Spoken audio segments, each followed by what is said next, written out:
Welcome friends, সামনেই Lok Sabha vote. সরকারি কর্মী শিক্ষকরা এই ভোটের পরিচালনার গুরুতর দায়িত্ব তারা পালন করবেন এবং আজকে একটি ইলেকশন কমিশন অফ ইন্ডিয়ার পক্ষ থেকে একটি প্রেস নোট জারি করা হয়েছে।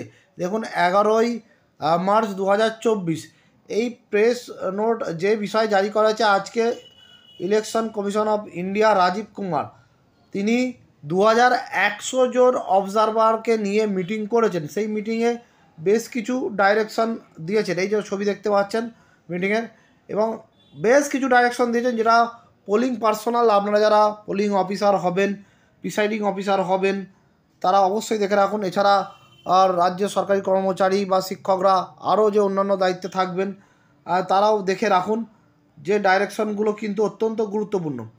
এখানে দেখুন 1-2 করে এই ডাইরেকশনগুলো রয়েছে।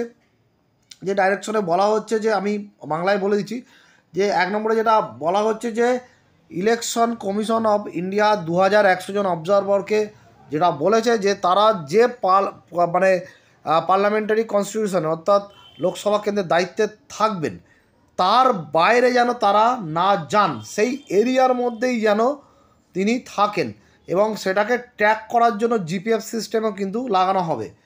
এছাড়াও সমস্ত অবজারভার যারা আছেন তাদের landline number, mobile number, email যেন পাবলিকলি অ্যাভেলেবেল হয়, মানে সকলের কাছে যেন সেটা পৌঁছায়।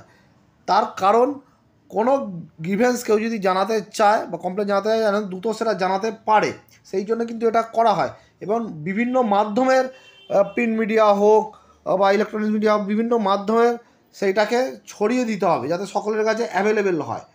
এবং যখনই সেই ফোন নাম্বার বা ইমেল বা মোবাইল নাম্বারে যোগাযোগ করবে কোনো ক্যান্ডিডেট হোক, পলিটিক্যাল পার্টিস হোক, ইভেন যারা পোলিং পার্সোনাল আছেন, যারা ভোট পরিচালনা করবেন, পোলিং অফিসার, প্রিসাইডিং অফিসার, এছাড়া অন্যান্য অফিসার যারা দায়িত্বে থাকবেন, তারা যখনই সেটা যোগাযোগ করবে যেন সেটাকে খুব দ্রুততার সঙ্গে সেটাকে অ্যাটেন্ড করা হয়।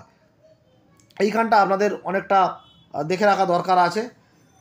এছাড়াও যে সিকিউরিটি, সেই সিকিউরিটিকে যেন অনেস্টলি ঠিকভাবে যেন ডিপ্লয় করা হয়।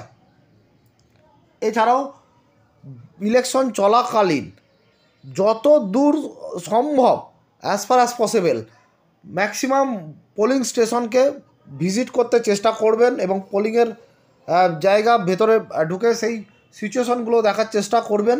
এই সমস্ত ডাইরেকশন দেওয়া হয়েছে ইলেকশন কমিশন অফ ইন্ডিয়া। অবজারভারদের দিয়েছে, মানে অবজারভাররা তো পুরো দায়িত্বে থাকেন, ফলে এটা কিন্তু সকলের জন্যই দেয় ইলেকশনটা যাতে ঠিকভাবে পরিচালনা হয়। বেশ কয়েকটি ডাইরেকশন কিন্তু উনি দিয়েছেন। এছাড়াও সেন্ট্রাল ফোর্স বা স্টেট ফোর্স যেগুলো রয়েছে সেগুলো যেন ঠিকভাবে ইউটিলাইজ করা হয় এবং নিউট্রালি ইউটিলাইজ যেন সেগুলোকে করা হয়, কোনো পলিটিক্যাল পার্টির ফেভারে যেন কোনো কিছু না ইউজ করা হয়। এই ধরনের সমস্ত ডাইরেকশন কিন্তু ইলেকশন কমিশন অফ ইন্ডিয়া দিয়েছে অবজারভারদের। ধন্যবাদ।